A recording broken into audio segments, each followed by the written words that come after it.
لیکن چونکہ مصر میں قحط سے نپٹنے کے لیے مناسب اقدامات ہو چکے تھے، لہٰذا اس دور میں مصر ایک بہت بڑی معاشی منڈی بن گیا، یعنی مصری عوام بھی قحط سے محفوظ رہی اور ساتھ ہی ساتھ دور دراز سے لوگ غلہ لینے کے لیے مصر کا رخ کرنے لگے۔ مصر اس زمانے میں ایک متمدن ترقی یافتہ علاقہ تھا، لہٰذا یہاں داخلے کے لیے چوکیاں بنائی گئیں جہاں پر محافظ آنے جانے والوں کی پوری جانچ پڑتال کرتے تھے۔ ارد گرد کے علاقوں میں جب قحط پڑا تو کنعان بھی اس مصیبت کا شکار ہو گیا۔ حضرت یعقوب علیہ السلام کے خاندان کا گزر بسر عموماً بھیڑ بکریوں کی افزائش پر تھا۔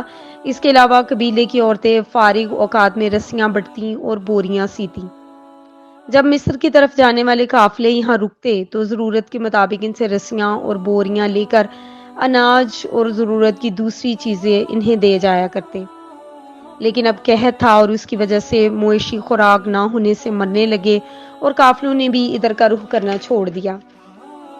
جب حالات بہت خراب ہو گئے تو حضرت یعقوب علیہ السلام کے بیٹوں نے اس مصیبت کا ذکر اپنے باپ یعنی حضرت یعقوب علیہ السلام سے کیا اور ان سے مصر جانے کی اجازت چاہی۔ حضرت یعقوب علیہ السلام اس وقت بہت بوڑھے اور کمزور ہو چکے تھے اور حضرت یوسف علیہ السلام کے چلے جانے سے وہ ہر وقت گریہ زاری کرتے رہتے، یہاں تک کہ ان کی آنکھیں حضرت یوسف علیہ السلام کے فراق میں رو رو کے سفید ہو گئیں۔ جب انہیں بیٹوں کے مصر جانے کی خبر پتہ چلی تو وہ اور رنجیدہ ہوئے۔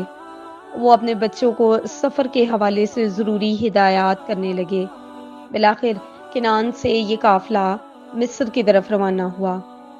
حضرت یوسف علیہ السلام کا چھوٹا بھائی بنیامین اس قافلے میں شامل نہیں تھا۔ حضرت یعقوب علیہ السلام نے بھائیوں کے حسد کی وجہ سے بنیامین کو اپنے پاس رکھا اور انہیں ساتھ نہ بھیجا۔ حسب معمول جب یوسف علیہ السلام کے بھائی مصر کی سرحدوں میں داخل ہوئے تو ان کی باقاعدہ جانچ پڑتال کی گئی اور ان کے آنے کا مقصد دریافت کیا گیا۔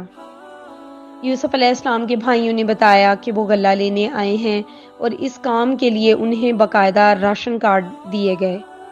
راشن کارڈ بنانے کا مقصد یہ تھا کہ ہر شخص کو انفرادی طور پر غلہ ملے اور کوئی دوسرے سے زیادہ نہ لے جائے، کیونکہ اس طرح غلے کی برابر تقسیم ممکن نہیں تھی۔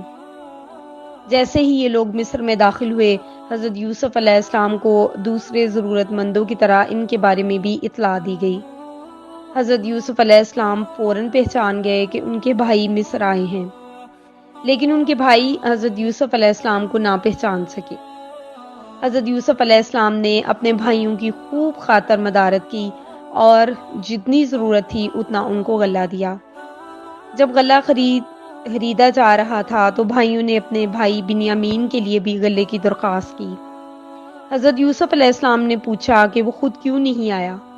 یوسف علیہ السلام کے بھائیوں نے بتایا کہ ہمارے والد بہت بوڑھے اور کمزور ہو چکے ہیں اور وہ ان کی دیکھ بھال کے لیے ان کے پاس رک گیا ہے۔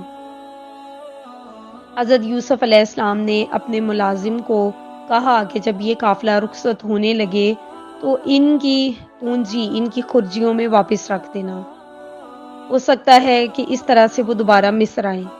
ملازم نے ایسا ہی کیا، لیکن اس سے پہلے انہیں آگاہ کر دیا کہ اس بار تمہیں تمہارے بھائی بنیامین کے لیے غلہ دیا جا رہا ہے، لیکن اگلی مرتبہ قانون کے مطابق ایسا نہیں ہوگا۔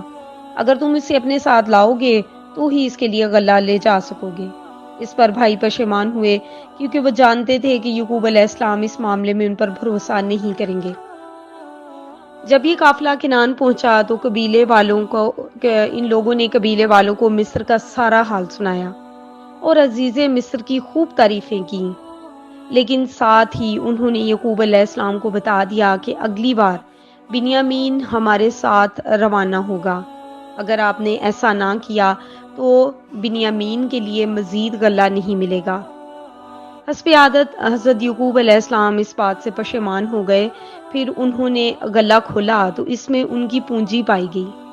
وہ مزید خوش ہوئے اور یعقوب علیہ السلام سے کہنے لگے کہ دیکھیں، اس سے زیادہ ہماری کیا قدر ہوگی کہ عزیز مصر نے ہماری پونجی بھی واپس رکھ دی ہے۔ وہ دراصل حضرت یعقوب علیہ السلام کو اس بات پر راضی کرنا چاہتے تھے کہ اگلی بار روانگی میں بنیامین ان کے ساتھ ہو۔ اللهم اجعلنا من أهل القرآن الذين هم أهلك وخاصتك يا ذا الجلال والإكرام سبحانك اللهم وبحمدك أشهد أن لا إله إلا أنت أستغفرك وأتوب إليك والسلام عليكم ورحمة الله وبركاته. حسبي ربي جل الله ما في قلبي غير الله نور محمد صلى الله لا إله إلا الله حسبي ربي جل الله